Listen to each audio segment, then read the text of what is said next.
How has Yandy Diaz become one of the best hitters in baseball to start 2023 at 31 years old? Yandy Diaz has been a pretty good hitter so far throughout his career. He's just had one pretty clear weak spot. In 532 games so far, he slashed 281, 375, 425 for an 800 OPS, 128 WRC plus, and 10.3 FWAR.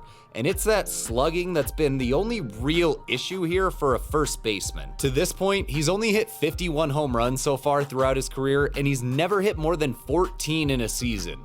But that's not because the dude can't swing it. Over his career, Diaz has an impressive 91.6 mile per hour exit velo and 46% hard hit rate. So yeah, the dude can absolutely crush baseballs, and we've actually seen him flash the power once before. 2019 was that year that he hit 14 home runs, and he did this in only 79 games. This season was the highest that we'd see his slugging percentage at 478, his ISO at 208, and his barrel percentage at 10.4%. So we know that he has that power in there, and we've seen him put up good power numbers before.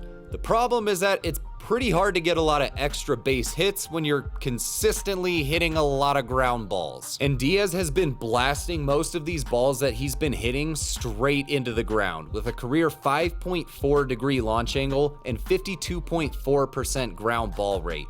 So he's been really limiting the amount of extra base hits that he's gonna get with so many balls going on the ground. Now I'm gonna go ahead and argue here that a big part of this comes down to Diaz's approach, which is extremely patient. He's always been a guy that's controlled the zone with both his walk percentage at 12.5% and strikeout percentage at 14.9% being way better than MLB average. And like I said, he's extremely patient, not helping out the pitcher with a career 19.6% chase rate, and even in the zone, swinging at 65.2% of strikes. So he's really been picking his spots here and waiting to get something that he can handle, and that's where we see the high batting average come from. By being so selective, he's more zeroed in on the pitches that he does go after, only whiffing 17.9% of the time and making contact 87.4% of the time that he's swinging at something in the zone. So he's been very selective here at the plate, and that's been a big reason why he's been able to make such good contact so consistently.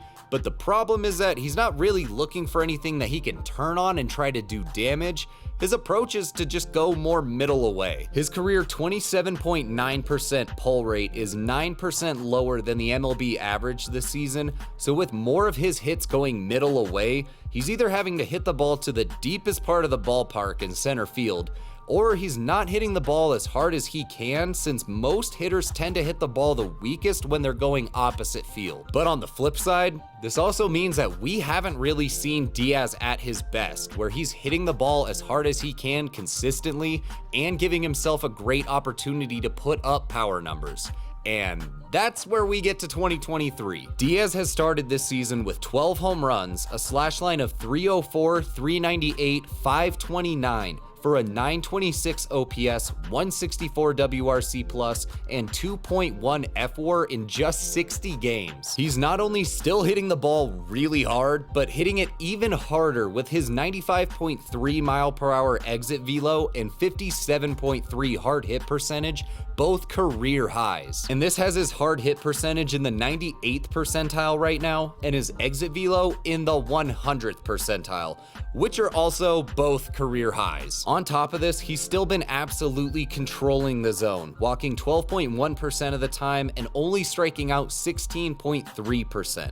But there has been a little bit of a change to his approach. This year is the most that we've seen Diaz pulling the ball, up to a career high 31.4% pull rate. That's still below average, but does show that he's at least taking more chances to try to be aggressive here. And this is where we see the biggest change for him so far, looking for something that he can launch and get in the air a bit more often, with his fly ball percentage finally above league average at 24.3% and his barrel rate back up to 9.7%. And look, I know how stupidly simple this sounds, but you have to get the ball in the air to be able to get more extra base hits and put up more power numbers. And by finally doing this, Diaz is putting up a career high in slugging percentage, OPS, and WRC+.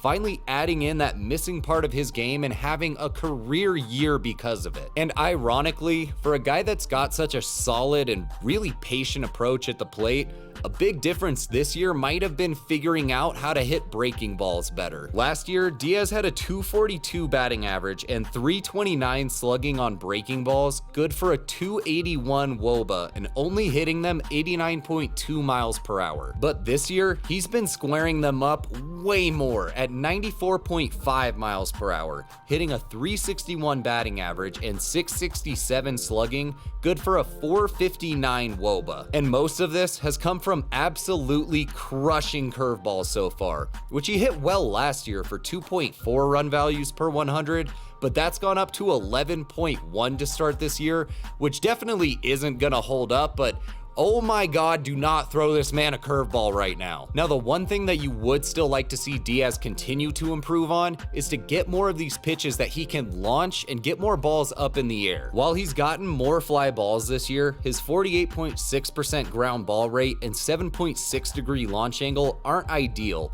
along with his below average pull rate that we already talked about earlier. So he's still overall been more of that opposite field ground ball type of hitter, which we just generally don't see put up a lot of power numbers hitting that way. But once again, this is slightly terrifying because it means that Diaz could not only become even better than he's already become this year, but where do the Rays keep finding these guys, and what the hell do they know that the rest of us don't? So what do you think about all this? Leave a comment down below and let me know what you think about Yandy Diaz and any predictions that you have for the rest of his season. Every year we see teams and players make improvements and take a step forward like this, but we also see teams that unfortunately take a step back, and right now, the Seattle Mariners look like they're a team that's taken a big step back so far. So make sure you check out this video next to find out more about that. Don't forget to like this video and subscribe to the page to help the channel grow and so you can see more baseball content like this every Wednesday and Sunday. Thank you so much for watching this video. Have an awesome day. I'll see you later.